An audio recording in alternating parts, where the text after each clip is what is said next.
এই গ্রামে ঘটে গিয়েছে। সারা দেশ, সারা রাজ্য এই ঘটনায় প্রত্যেকে আমরা লজ্জিত।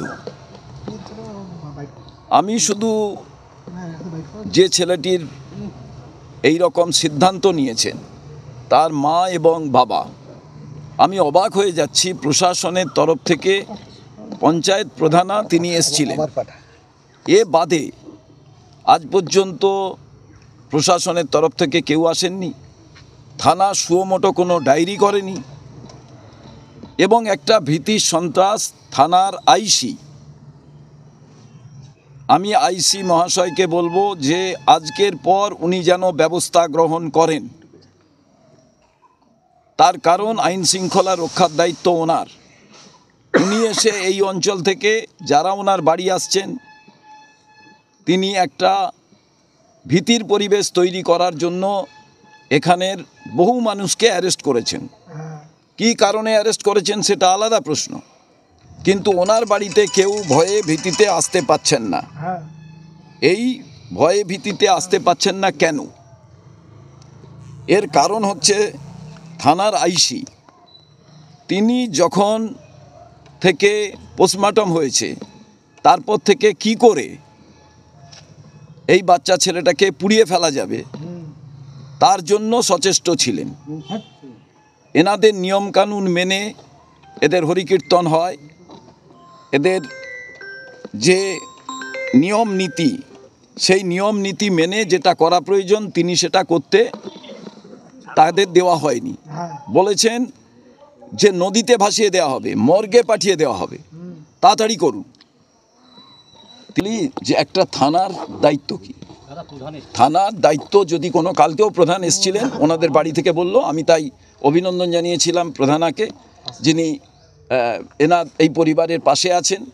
আমি নিশ্চয়ই খুব খুশি যে প্রধানা তিনি এসে ওনাদের সঙ্গে কথা বলে গেছেন। তাই তো আমি বললাম প্রশাসন ওদের পাশে থাকবে, এটাই তো স্বাভাবিক।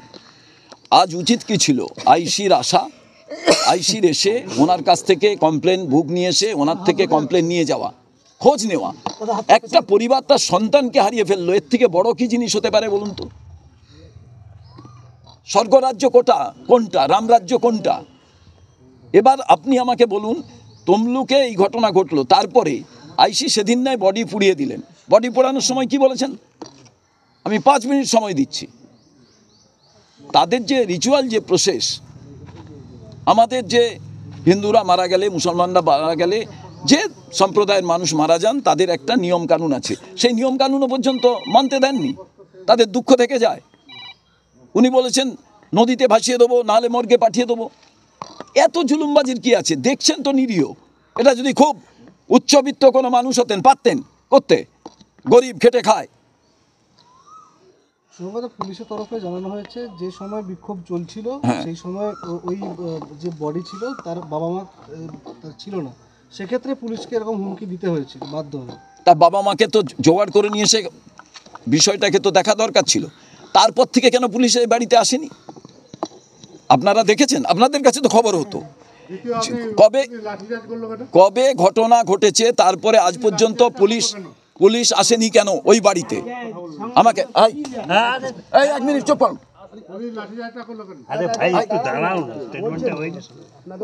এইবার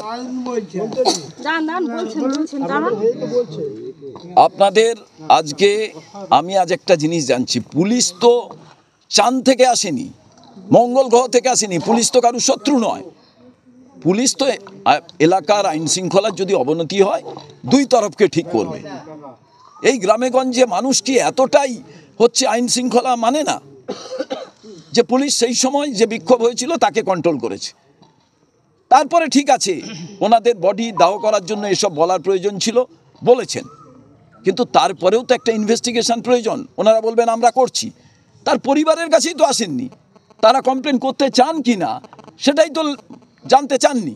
ওরা যদি বলতেন না আমরা কমপ্লেন করতে চাই না, আলাদা প্রশ্ন ছিল। পুলিশের দায়িত্ব ছিল না এলাকায়? প্রশাসনের তো প্রথম কিছু হলে আমরা থানাকেই ভাবি, বলুন আপনারা। তাই থানার তো সেদিনের যে ভূমিকা ছিল ঠিক আছে, যারা বিক্ষোভ করছিলেন তাদের ন্যায় পুলিশ মেজাজ দেখাবে। যে তার ছেলেকে হারিয়ে ফেললো সেই বাবা মা, তার সঙ্গে মানবিক ব্যবহার করবেন না? আমি বুঝতাম মানবিক ব্যবহার করার জন্য যে পরে দুবার পুলিশ এখানে এসছেন। কি কাজ করেন যে প্রচুর কাজ, তাই তিনি আসতে পারেননি? আমি রাজীব কুমার সাহেবকে বলবো, ডিজিকে, যে আপনার থানার আইসি মানুষ মরে যাওয়ার পর এইরকম অঘটন ঘটলে তারপরেও তিনি আসার সময় পান না। আমি এসপি সাহেবকে জিজ্ঞেস করব যে প্রচুর প্রচুর ইনসিডেন্ট যে কারণে তিনি আসতে পারেননি, বলতে পারেননি, আলাদা রকম বিষয়। আমি তো আমার দেখুন, প্রথম একটা জিনিস, বাবা মা, ছেলেটির বাবা বলছেন তার মা অসুস্থ, আজকে আপনারা এসছেন তাই জোর করে ধরে নিয়ে এসছে। আমাদের থেকে আপনারাই তো বেশি ভালো করে জানেন, নিউজ তো আপনারাই করেছেন। এ চ্যানেল নাহলে ও চ্যানেল, নাহলে ও পত্রিকা, নাহলে ও পত্রিকা, আপনারাই তো করেছেন, সারা বাংলা এটা জেনেছে। তো আপনারা যেটা করতে পারেন থানার সেটা জানে না বলা যায় হয়। আমি শুধু মনে করি যে এই ঘটনা সমাজের প্রত্যেকটি মানুষকে যে শিক্ষা দিয়েছে সেই শিক্ষা থেকে মানুষের আগামী দিনে চলা উচিত। এই ঘটনা তো আপনার বাড়িতে, ওর বাড়িতে, তার বাড়িতে ঘটতে পারত। কি ভয়ঙ্কর ঘটনা আপনি ভাবুন। নিয়ে যান ওনাকে। আমি শুধু আপনাদের কাছে আবেদন এইটুকু করতে চাই যে আপনাদের মাধ্যম দিয়ে খবর প্রচারিত হলে থানার আইসি মহাশয় তিনি এসে ওদের সঙ্গে কথা বলুন। এখানে তো কেউ কারু শত্রু নয়, কিন্তু যে ঘটনাটা ঘটলো এটা তো আমরা কেউই চাই না এরকম ঘটনা ঘটুক। কে দোষী কে নির্দোষ ইনভেস্টিগেশন ছাড়া তো বোঝা যায় না। তারা এই বাড়িতে আসছে, তারা ভয় ভীতিতে এই বাড়িতে আসতে পারছে না, এবং যারা প্রতিবাদ করেছিল তাদের অ্যারেস্ট করে রেখেছে। এটা কেন হবে? বাজারে যারা বিক্ষোভ দেখাচ্ছিল এইরকম একটা অবস্থায় তো বিক্ষোভ হয়। হ্যাঁ, উনি বলবেন আইন শৃঙ্খলা এলাকার ঠিক রাখার জন্য আমরা কয়েকদিন রেখেছি, কিন্তু এলেন না তো সেই পরিবারের কাছে, মা বাবার কাছ থেকে জানতে চাইলেন না কি ঘটনাটা ঘটেছে। আমি কাউকে চোর বলে দিলাম, সেই ছেলেটি, আসল কথা আইসি সাহেব ভেবেছিলেন এখানে বড় বড় নেতা মন্ত্রীরা চুরি করার পর জেলে যাচ্ছে, জেলে যাওয়ার পর জেল থেকে ফেরত আসার পর আবার আনন্দে ফুর্তিতে রিল বানাচ্ছে, ভিডিও করছে, তারা আনন্দে ফুর্তিতে আছে। তো আইসি সাহেব ভেবেছিলেন এ তো চুরি করেনি, অহেতুক একে বলেছিল, এটা এমন কিছু হবে না। কিন্তু জানে না সাধারণ যত মানুষ আছে তাদের যদি কেউ কোনো অপবাদ দেয় তারা কিন্তু মন থেকে সেটা মেনে নিতে পারেন না, তাদের আত্মমর্যাদা বোধ আছে। আর এই ছেলেটি সেই আত্মমর্যাদা বোধ শিখিয়ে গেল, তারা সংবাদ মাধ্যমকে শিখিয়ে গেল, থানার প্রশাসনকে শিখিয়ে গেল, এই সমাজকে শিখিয়ে গেল, রাজনৈতিক দলেদের শিখিয়ে গেল, যারা প্রশাসনে আছেন তাদের শিখিয়ে গেল যে আত্মমর্যাদা বোধ কাকে বলতে হয়। এবং সেটা ঠিকই বলেছেন, চোখে আঙুল দিয়ে বুঝিয়ে গেল যে আমি প্রাণ বিসর্জন দিয়ে গেলাম। কিন্তু আমার দুঃখ এখানে যে এই রকম একটি ছেলের বেঁচে থাকা দরকার ছিল, তার কারণ অন্যায়ের জন্য রাস্তায় দাঁড়িয়ে প্রতিবাদ করার জন্য সঞ্চারের জায়গা তৈরি করা হয়েছে যাতে সত্য উদ্ঘাটিত না হয়। যে কেউ কালকে মিথ্যে কারুর উপরে বলে দিতে পারে। তারপরে সেই বাচ্চা ছেলেটার মনের উপরে কতটা যন্ত্রণা গেছে। অনেকে প্রচার করছেন মা বকেছে, আরে মা বকবে না? আপনারা যদি মিথ্যে কোনো অভিযোগ করেন, বাবা মা কি করে?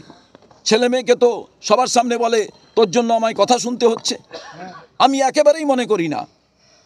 মাতা পিতা হিসাবে তো সন্তানের ওপরে বাইরের কেউ কিছু বললে তাকে প্রোটেক্ট করার জন্য অগ্রিমভাবেই বাবা মা তো বকাবকি করেন, এটা তো তার বাইরে নয়। তাকে অন্যভাবে প্রচার করার যে কৌশল, এটা দোষীকে আড়াল করার কৌশল। আমার কথা, কে দোষী না দোষী আগে তো ইনভেস্টিগেশন হোক।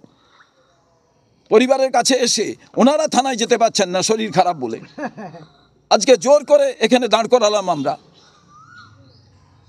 থানা থেকে এসে তো এখান থেকে কেস লিখে নিয়ে যেতে পারতেন। আইসি কার বেতন পান? সরকারে চামচাগিরি করলে হবে? তাহলে সরকার টিকবে না। ভালো করে কাজ করুন, তাহলে আপনার সরকার টিকবে। যাদের আপনি চামচাগিরি করছেন আমিও দেখছি যে এই আইসি কত দূর পর্যন্ত যেতে পারে।